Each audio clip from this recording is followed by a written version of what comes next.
The howls of the Mulgrim have gone with the wind, and our headaches settled into gentle throbbing. Thank you, somebody, for you have not only graciously saved our necks, but also demonstrated the value of brain mass and heart blob working together. Could it be time for the bodies to return? We must convene on this matter, and you and your wandering flame must now leave through our gates and keep on walking the midnight walk to Moon Mountain. Moon Mountain!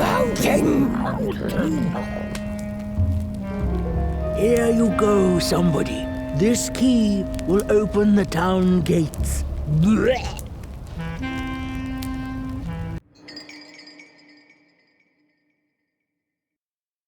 The mountain once again beckons, and the call is answered.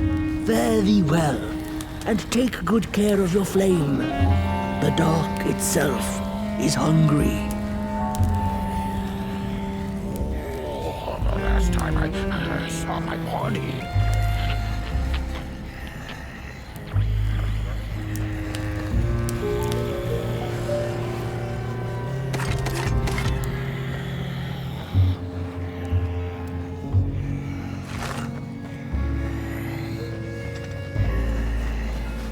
I think this body business will be good for us heads in the long run.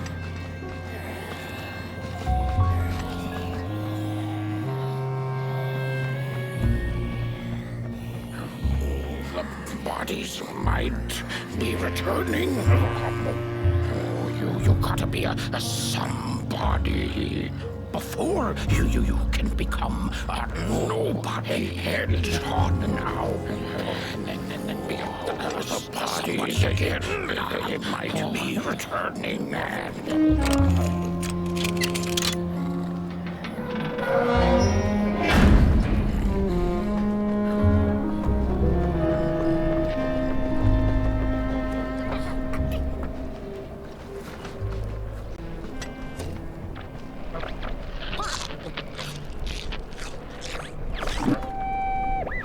I've had enough.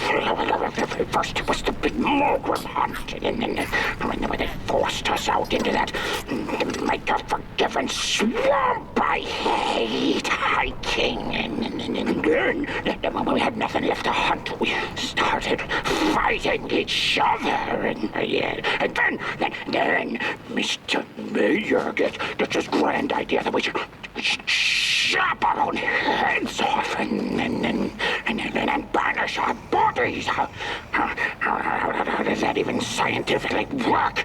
I've had enough of civilization.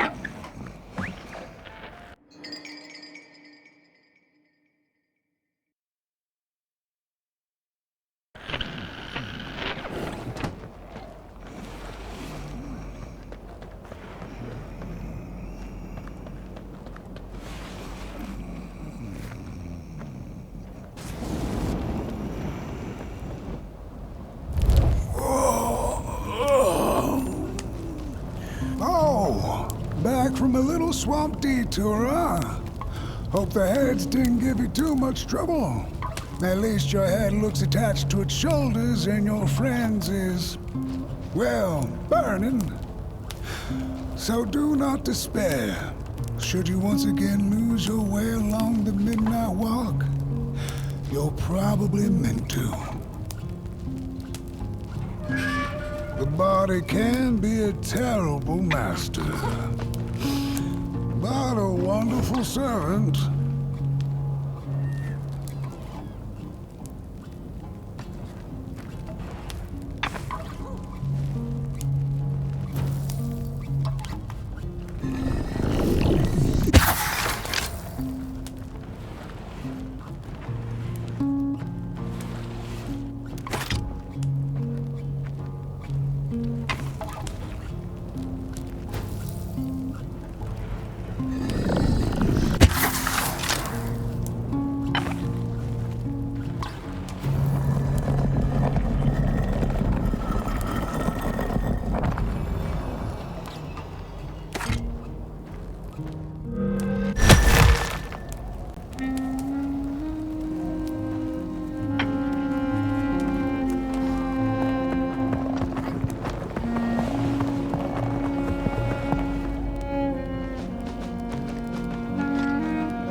We Malgrims have a special relationship with fire. We do not cook over it. We do not shed tales around it. We care not for its warmth.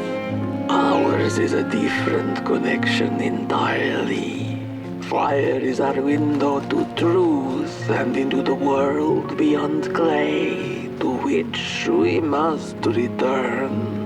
We are noble beings, bringers of bugs, slime, and mushrooms to help decompose the old and to bring about the new.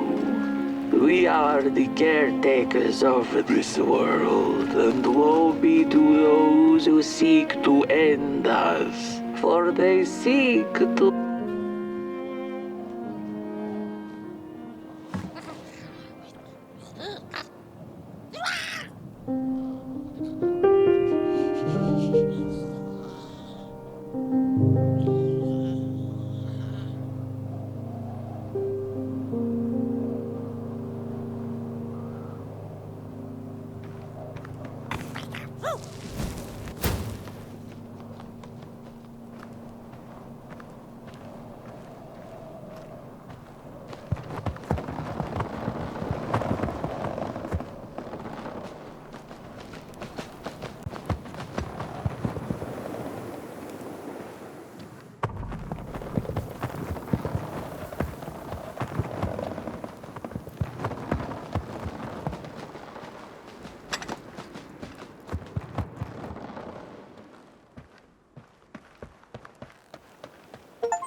Dreadful was the day when the sun vanished.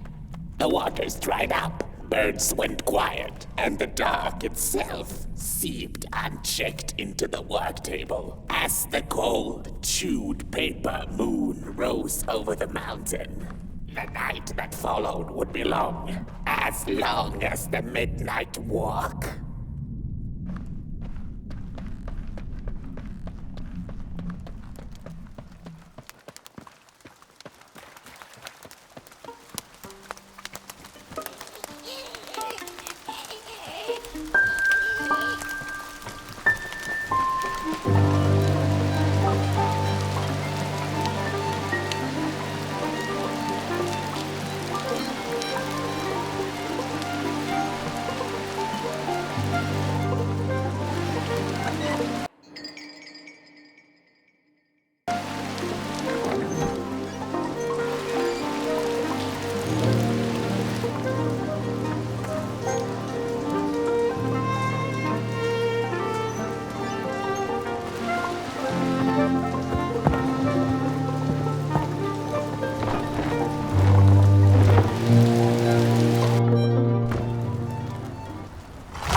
I had a flame once. It was beautiful and bright. It spread its light, brought me and my neighbors warmth. and it was always hungry. No matter how much I fed it, it kept on growing and growing. And one day it got big enough to start walking the long road. I didn't guide it. It dragged me along for the ride. I followed it for a long time. Would the road ever end? What was the point of the walk? Things kind of spiraled. Road took me on dangerous detours that didn't make sense. Before I knew it, my flame began to fade until well, I don't think I was meant to carry this flame.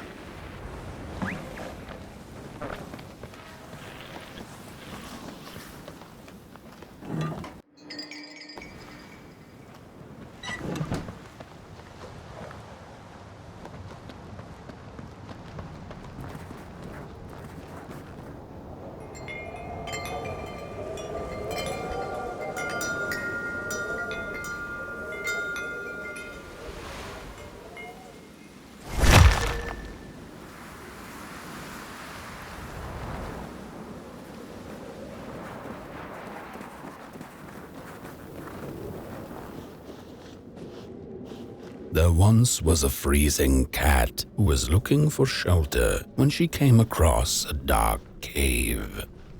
"Step into my abode," offered the dark. "It will warm you if you surrender your wants."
The story goes of a nameless maker who pulled creative spark from the dark itself without giving it fire. With his dark source, he managed to create swaths of land in no time. The dark itself waited for a gift of fire, but the Maker just kept on taking. Too busy building his crooked fences and watchtowers, kept his fire locked away in his chest. One day, he decided to create the first people to inhabit and appreciate his creation. It was then that the dark corrupted the Maker's clay, guided his greedy hands into creating not people, but the first of the fire-eating crawlers. And they crawled into this world absolutely starving.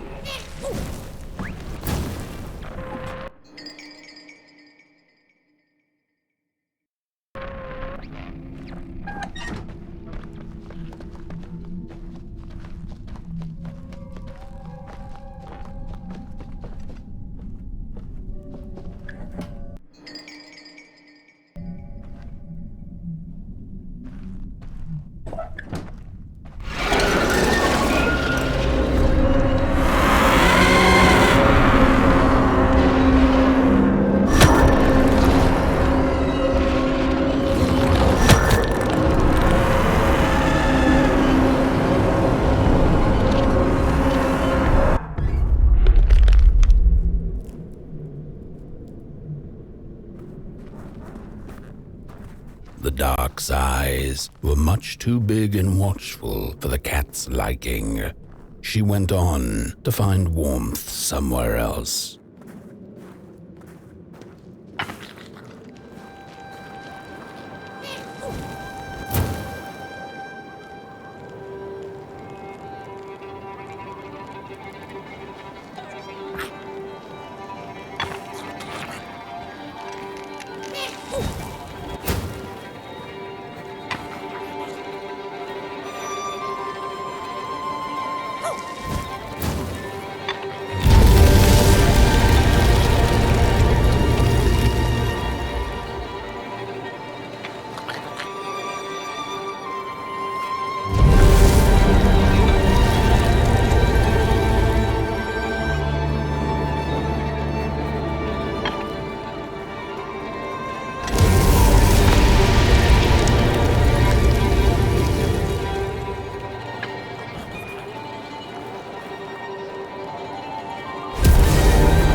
Saw it.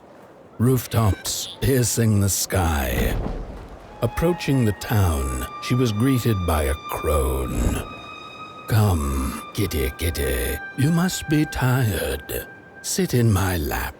Share your soft fur, and I shall warm you for a spell.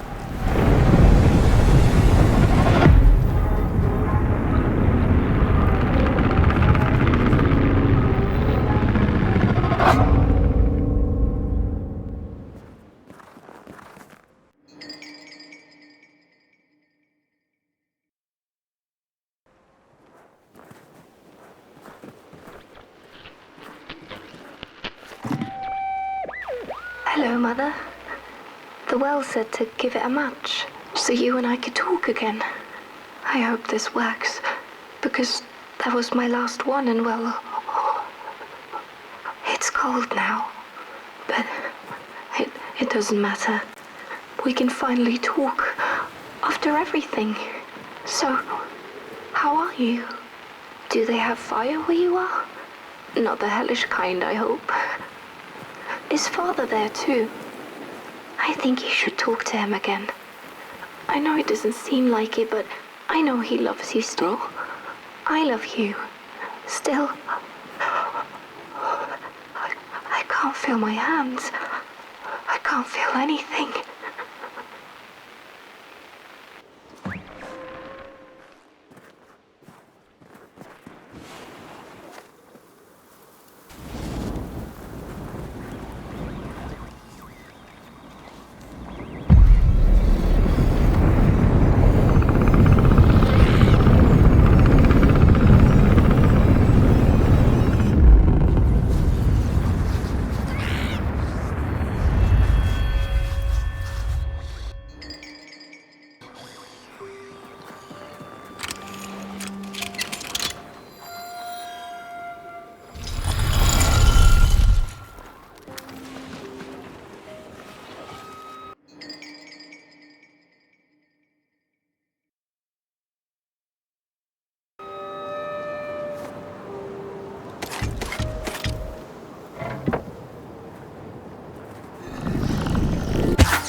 Welcome to Coal Haven, newcomer. Good to see a flame in these parts again. I'll be your guide tonight. This furnace here used to run on coal and fire, don't you know? But a thief stole all our matches, wasted them in greed, you see. Now the ghost has come to smite the wicked and punish the thief who killed us. Well, I guess that's it. That's a tour on the house. There's a bone right there in the snow. There ain't no place for a bone.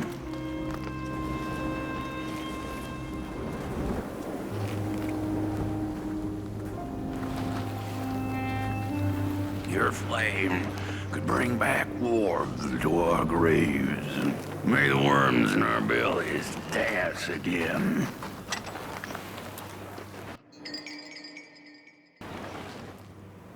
There's a bone right there in the snow.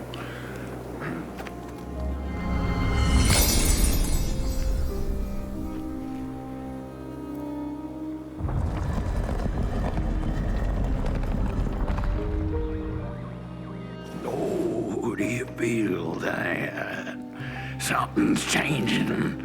That furnace was the soul of the city. We used to worship it, us coal miners did. Fed it trees and fire like it was a hungry, angry god. This broken body's going nowhere, but yours is. Walk the streets.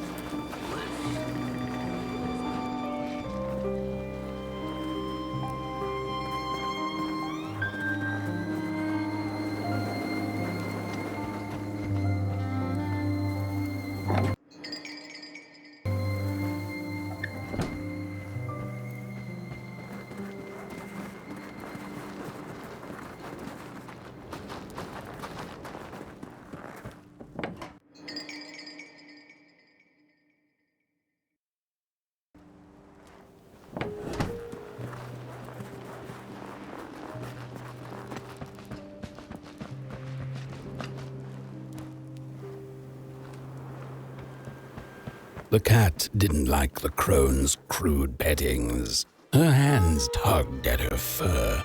"Now, rest still," the crone said as she pulled out a crooked knife. The cat was quick and escaped just in time.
Listen for the bone.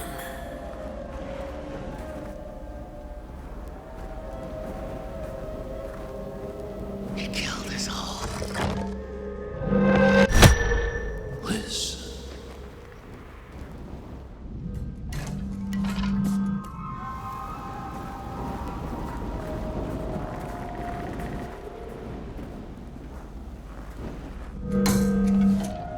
Where are you going?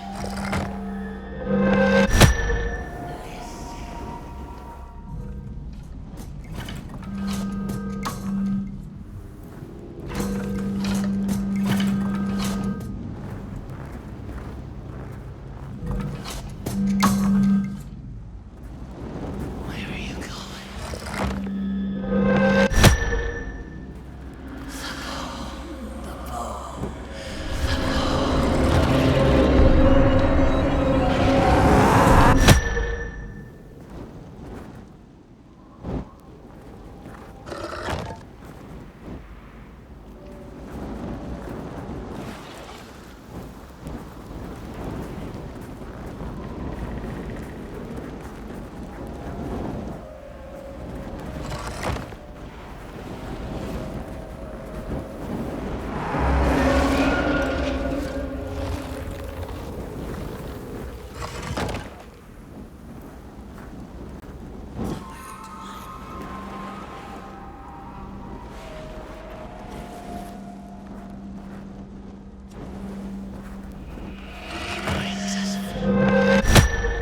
Listen.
ghost.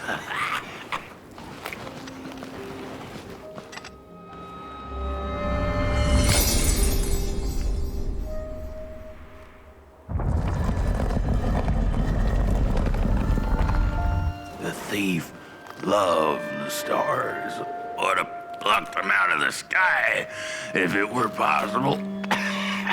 But the dark itself stole her stars, turning the thief's sky as black as a cup of joe. And so the thief began to steal matches and lit them, hundreds of them, like little stars of her own. The crooked path to the house on the